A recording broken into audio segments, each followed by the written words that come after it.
Turn left. I know to within a meter where the traffic light will be. I've been counting. About 82% of the time it's red. Today it's red. Everything else is gray, including the faces around me. I look at the other passengers, as I often do. Again, I hope to find proof that some of them are actually alive, that someone is doing something extraordinary, something that makes them a little bit human. Their faces look as dull and lifeless as everything else around them, and they just stare ahead. We're all waiting for that damn stoplight. The rain drips on the windshield, trying to increase my misery. It's cold outside, and even though the car has already warmed up, my fingers refuse to move without the usual dull ache. They're sticky, as they have been for most of the winter. Otherwise, the situation is the same as it is in the summer or any other day. My life is so incredibly monotonous. The repetition seems so perfect. It's almost like a trance-inducing mantra. If I were more adventurous, I could probably live my entire life with my eyes closed. Somehow that sounds appealing. Anything is better than looking at that shit every day. Everything seems to stay the same, only the seasons change around me. Neither I nor the world seems to change at all. My life certainly doesn't. My daily routine, definitely not. Nothing changes. It's a prison of endless repetition. Everything is moving and static at the same time. Seasons change, so I know I'm not living the same day over and over again. But maybe I'm living the same year over and over again. I need to find constant change around me. Proof that I'm not living some dream. That I'm living at all. This idea isn't new, but these events are rare and hard to find. As I drive to work, my obsessive desire to notice at least the most imperceptible but permanent changes around me keeps me going. Here's one. The park bench has been painted. It's still green, but it looks fresh and clean. The problem is, was it painted a year ago? I can't tell, my memory is so damn fuzzy these days. Still, I try to memorize everything on the way to and from work, trying to find the smallest changes. Maybe next year I'll remember today's changes. There's a guy in a black suit standing right by the road. No briefcase, no movement, nothing. He's just there. He looks perfectly normal. Black hair slicked back, impeccable appearance. He looks kind of abnormal.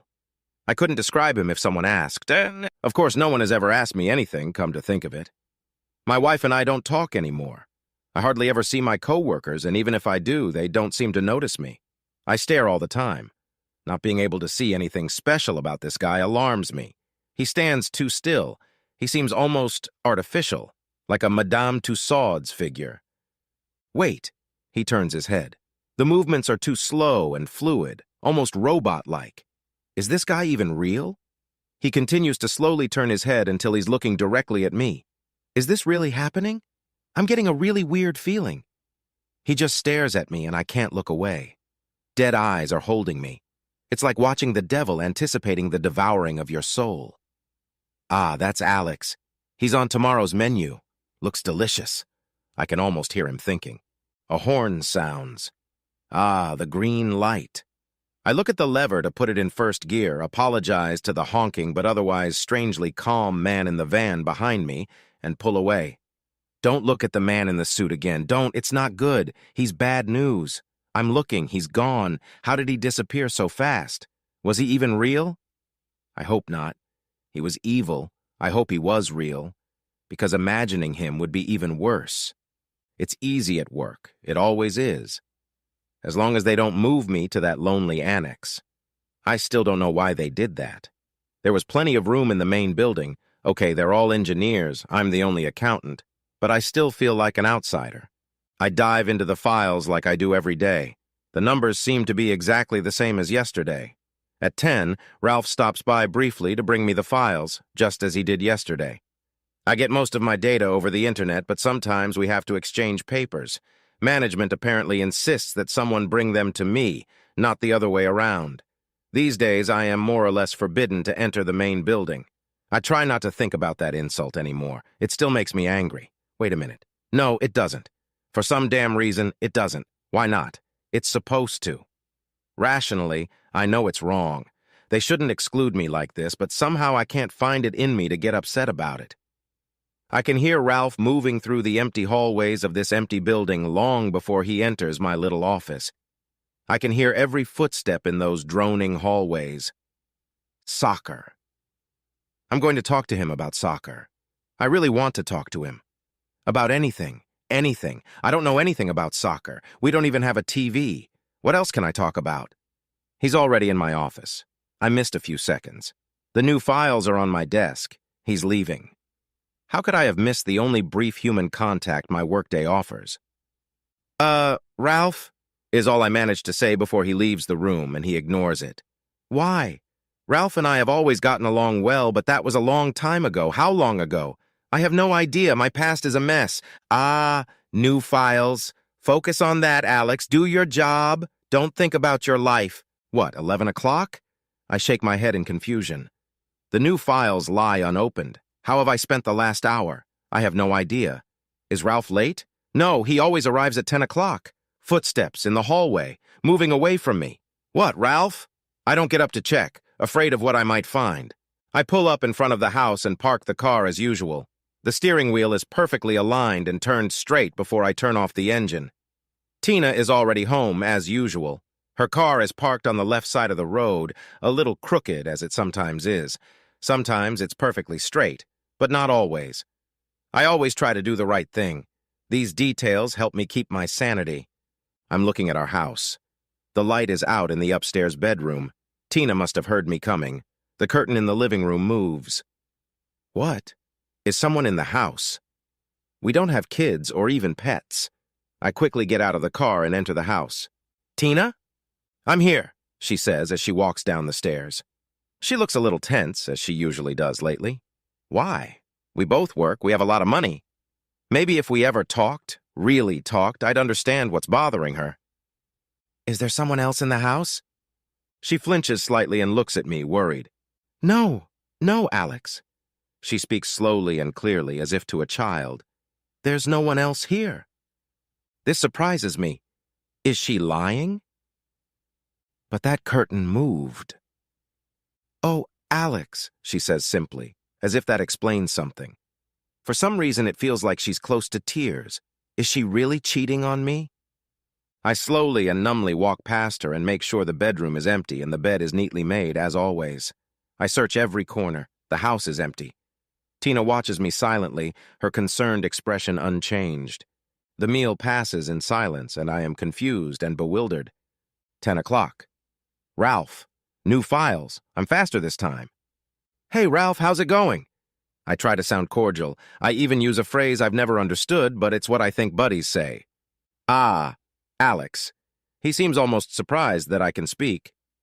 Are you here with the new files? I ask, just to say something, maybe start a real conversation.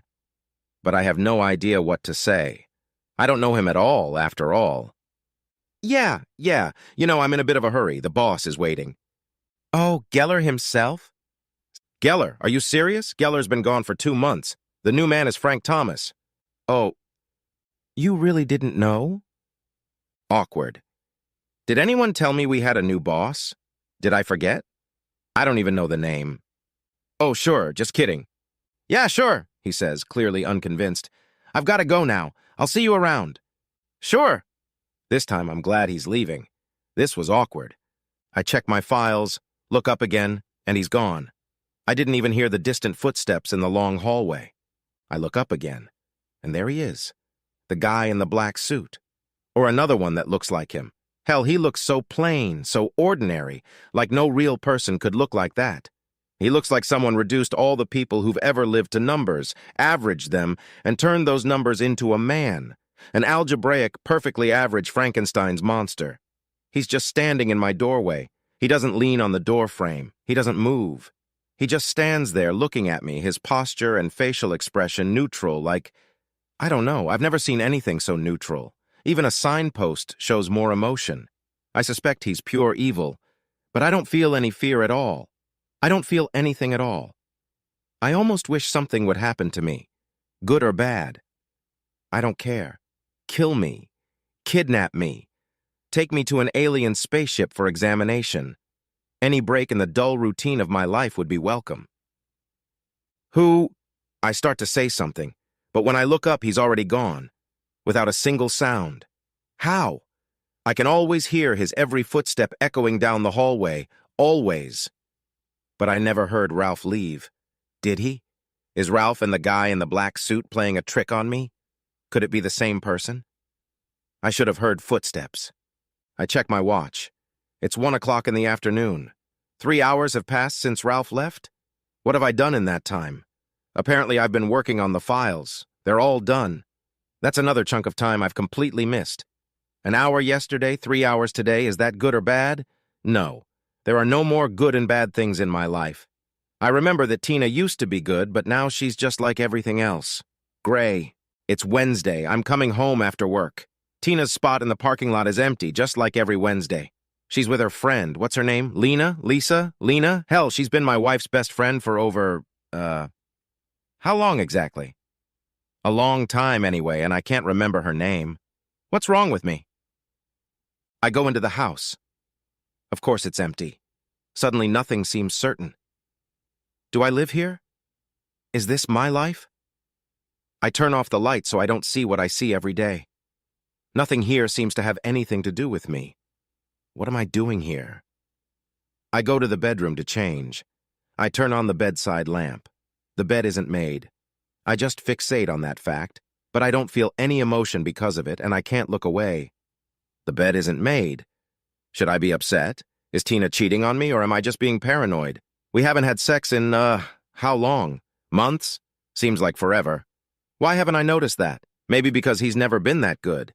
Did I make the bed this morning? I remember doing it, but I'm not sure it wasn't yesterday.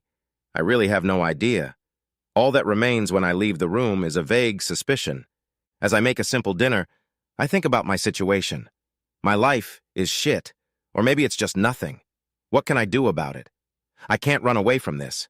Maybe Tina is cheating on me? I really don't know. Would I care if I knew for sure? I don't know that either. I don't need to defend my territory. We've been living as brother and sister for ages. Do I need to know for sure? Yes. For some reason, I need to know. My life, as boring as it is strangely confusing. I guess I have to live with it as best I can, but I'd really like to know if my wife is having an affair. She's the only friend I have left, and I need to know if she is. What can I do? I always leave after her in the mornings. When I leave, I close the bedroom door and lean a match against it. The fall of the match will mean the fall of our marriage. Oh God, it seems like I'm getting stupider every day. Next day, afternoon. Is that even next day? Yes, my phone says Thursday. I greet Tina briefly with a peck on the cheek and realize she's in a better mood than... Since when? It seems like she was a little concerned. I don't remember. For quite a while, I think. At any rate, I see that she's still in her work clothes, so maybe she hasn't been in the bedroom yet. I immediately go upstairs and check the match. It's lying flat on the floor. She or someone has gone into the bedroom. What does that mean? Did she go upstairs a few minutes ago, or did she take a long lunch break here with her lover? Damn it, that doesn't answer anything. I slipped out of the office on my lunch break. No one would notice me. Everyone knows I'm always doing the same thing at the same time every day, so no one has seen fit to check on my presence for a long time. Our garage is empty. No nasty surprises as I check the house. I go straight to the bedroom door. There's no match. What? Did Tina find it and throw it away? There's no other sign that she's been home since I left for work. Did I put it there this morning? I think so, but I can't remember exactly. Hell, my memory's too unreliable to play this game. I'll have to think of something else. I immediately go back to work, and sure enough, the guy in the suit is standing on the curb again. This time he watches me approach and looks me straight in the eye. His whole face is completely static. It looks like he's wearing a mask, but today he has this evil smirk. It's scary. Goddamn bastard. The traffic lights are green, so I have to keep going. Even if they were red, I wouldn't dare talk to him. He just radiates anger. When I pass him, his cruel, smirking face follows me. Wait, his hand moves. I've never seen it do that before. It moves slowly, smoothly, like a well-tuned robot. He stops and gives me a thumbs up. Scary guy. And yet, barring Tina's possible cheating, this is the most interesting thing that's happened to me lately. Hell, defining the days, weeks, and months is getting harder and harder. My entire past is just one big, unstructured mass of chaos. Could you slice the tomatoes, Alex? Alex? Since when does my wife call me Alex? Hasn't it always been honey? When did that change? She bought those same tiny tomatoes again, but I love a huge kitchen knife, and nothing, not even absurdly small tomatoes, will stop me from using it.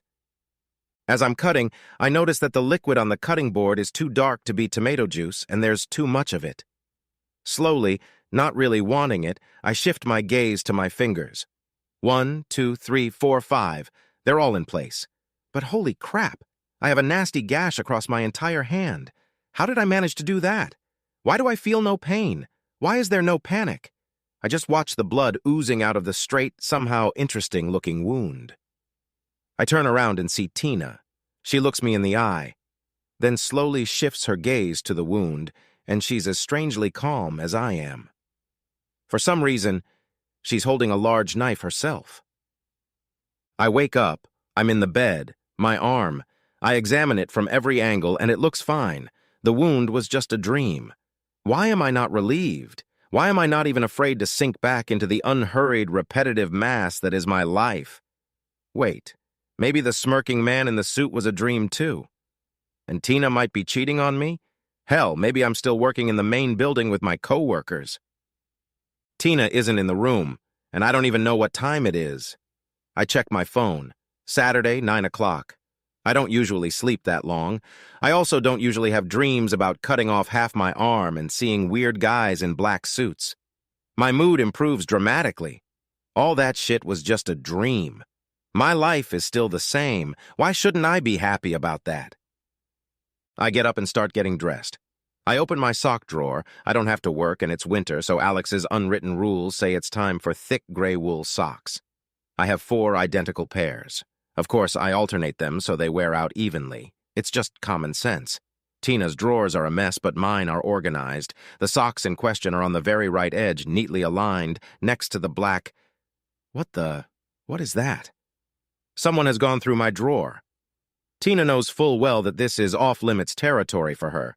She doesn't really appreciate my sense of order, nor do I appreciate her omnipresent chaos, so we stay out of each other's business.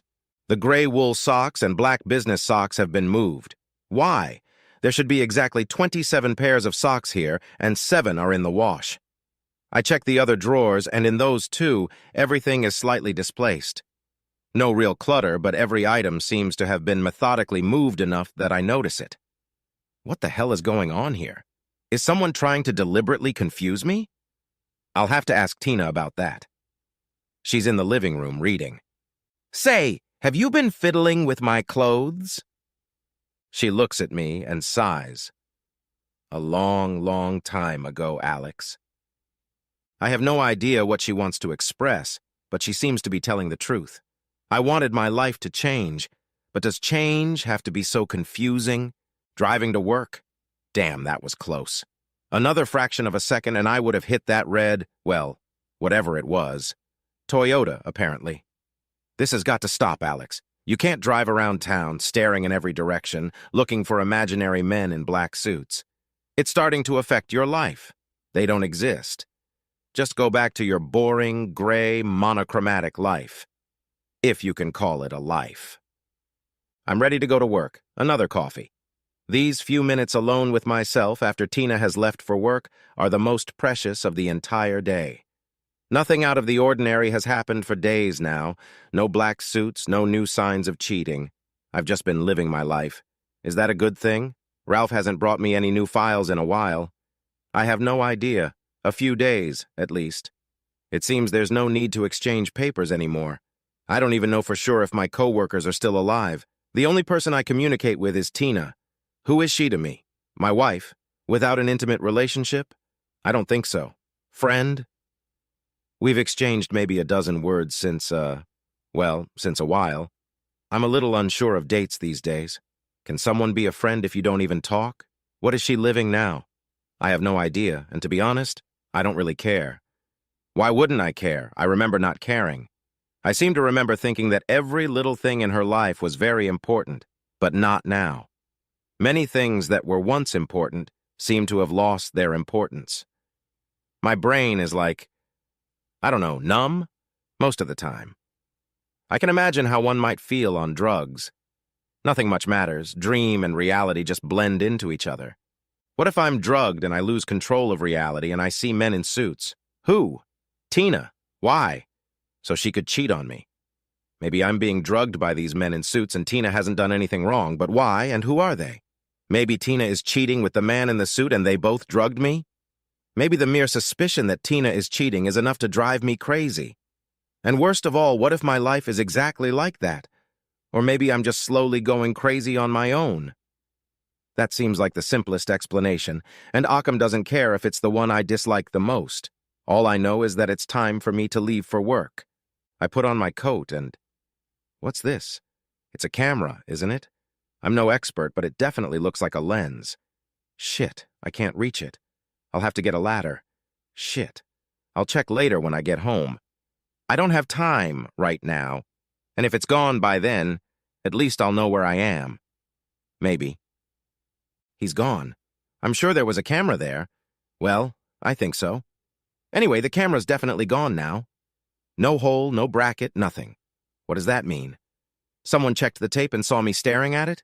Maybe, if there was a camera at all. My memory's been a little fuzzy lately. I saw the guy in the black suit again. One of them, anyway. Today he was laughing and pointing at me. Even when he was laughing, his face was like a mask. Was he laughing because he knew I found the camera and had already put it away? Or had Tina installed and removed the damn thing herself? Was he laughing because he screwed my wife? I can hardly ask her, can I? I mean, I can ask her, but what do I do if she says yes? And what do I do if she says no, for that matter? What can I do? Go to the police? What can I tell them? That I'm being followed by men in black suits? Even in the unlikely event that they don't put me in a mental institution, standing on the side of the road in a suit is hardly illegal, is it? Maybe I should tell them that my wife or someone else might have installed a camera in my house and then removed it. No, I have to think. It seems like a hell of a lot harder these days. What does it matter anyway? The camera I ordered finally arrived. When Tina got home, she put the unmarked box on the table without saying a word about it. She only smirked and continued reading the book. Would she know what was in the box? And does it matter? Wednesday. Tina isn't home. She's at her friend's house, whatever her name is. At least I think she is. The bed's made. This time I'm pretty sure I made it this morning. The footage shows an empty bedroom with an unmade bed. What? The camera is motion activated. How can it show me an unmade bed but not the motion that caused it? And how can it mock me by just going on and on and on when there's no movement in the room? Wait for it. There it is. Shit. The guy in the black suit walks calmly around my bedroom, opening my drawers, moving my socks. Motherfucker! There's nothing I can do about it. The timestamp says it happened 5 hours ago. Still, it angers me more than the possibility that he had sex with Tina. I watch him change his black and gray socks. Then he calmly makes the bed, turns around, and looks directly into the camera. His mask-like face stays neutral for a few seconds, then we wink and the tape ends. Damn, he knew about my camera. This whole thing was a show for my benefit. And here I thought I'd hidden it all so well. How did he even get in here? Tina must have let him in. Who else could he have messed up the bed for? Damn it. I check the drawer and see the socks have been changed. What am I supposed to do now? Alex, could you come down here? Alex, not cute, just like in my dream. If Tina is in on this, she knows I found the tape. What do I do? Nothing. I need to think about it, but it's so hard these days. For now, it's best to act like nothing happened. Going. Driving down the road I take to work looking for guys in black suits isn't the best idea, but I do it anyway. Damn, I hit right into that curb. I hope the tire is okay. I hit the curb hard. I see a tire shop down the street. I should check it out. Tire shop is weird. Yes, it has tools, an elevator, and tires, but the old brick building is cold and dank. It's creepy. It's like some old building has been converted into a tire shop. I don't even remember there being a tire shop around here, but I don't visit these parts much. Sure, I'll take a look. Wait here. The guy leaves to examine my tire. He's dressed in dirty coveralls, as you'd expect, but he has exactly the same devilish grin as the guy in the suit.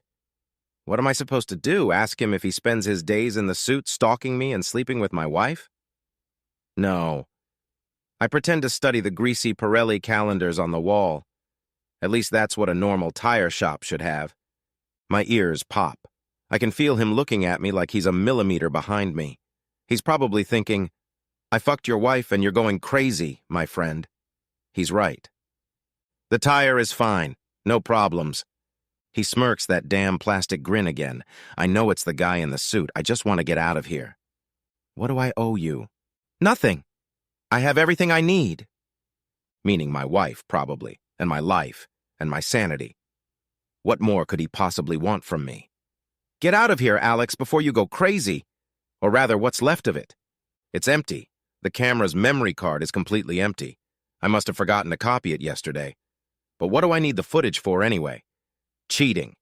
Yeah, that's exactly what I have no proof of. Will I even be able to bear this truth? Either way, I feel like I'm walking a tightrope. I have no doubt that the confirmation of this betrayal will completely destroy me. Our love may not burn so hot, but I've always felt like we're like symbiotes. Losing her would probably destroy me as much as removing my liver. I think I'll just go to bed and think about it tomorrow. Maybe then I'll have a clearer head. I'm back at work. How did I get here? I don't remember. That's not my regular pencil. I lost this pencil 2 years ago. Never found it. Looked for it for almost 2 weeks. I love that pencil. Now it's in my hand like nothing ever happened. Like it's the most ordinary thing in the world. Don't think about it. Just act normal. They're watching me. They're watching me and interfering in my life to drive me crazy. So where are the new files? Oh, right, Ralph doesn't come anymore. I get them off the internet. How long has this been going on? I think I've forgotten. I'll just stick to my routine. I won't give them the pleasure of seeing me go crazy. I can keep working. Except for that thing with Tina. That would kill me on the spot. Tina's on her way to work. I have about 30 minutes to check the records. They obviously know there's a camera in the bedroom, so if I don't find anything, what does that mean? What do I even want to find? The tapes. That's what I want to find. Proof that Tina's been faithful. Proof that she still loves me. That she wouldn't leave me for a faceless man in a black suit. Reluctantly, I insert the memory card into the reader. Only one file. A completely blank card would be fine. That would mean it didn't work or someone deleted everything. 10 files is fine.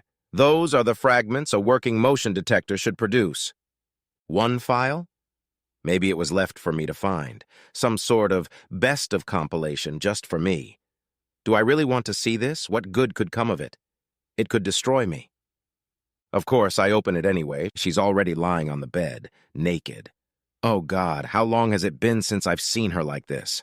Available, clearly aroused. Seeing her like this, but unavailable to me, is torture. He walks over to the painting.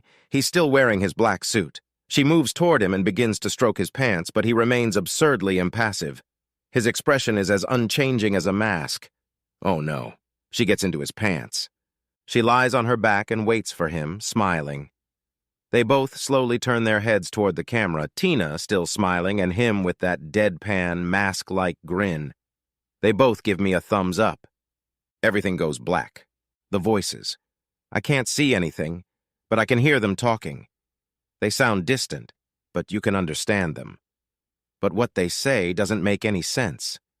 I hear the words, but they make no sense. So, what do you think? Will he ever wake up? I can't say. There's definitely some brain activity, but not much. Neither voice sounds familiar. Both are male. Do you think he's asleep? It's a woman's voice. There is more compassion in her voice than in the others. Perhaps even some concern. The voice is vaguely familiar. I can't tell who it is.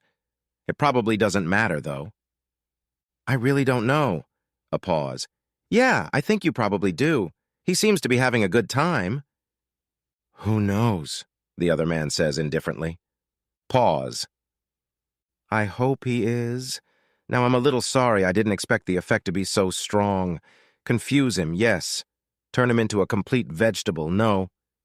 Make up your mind, please. You wanted to get him out of the way. Yes, yes. Now she sounded a little annoyed. And the divorce is already well underway while he's here. It's just, I don't know. Do you feel guilty? I guess. He's been boring and clingy, but I don't know. It's too much. You'll get over it, I guess. Just remember to take the antidote. Is she gone? Yes. We'll reserve the bed next door for her. I've increased her dose. We need to test the absolute limits. His brain seems to be slowly recovering. With her, we need to go beyond those limits. Never before has it been so easy to obtain guinea pigs for chemical weapons testing. Never before has anyone offered their own husband. Yes, 2 for the price of 1. I'm just lucky I met her. She still thinks we're researching mind-altering drugs for medical purposes, and that I did her a favor by giving her some to confuse her husband. Are we going to put as much effort into it for her? I mean, keeping an eye on her and all that? No, the client won't do as well when the substance is used. We'll just rely on chemistry this time. Did she ever repay you for that favor? The gentleman won't say! Their laughter gradually fades, and they seem to be walking away.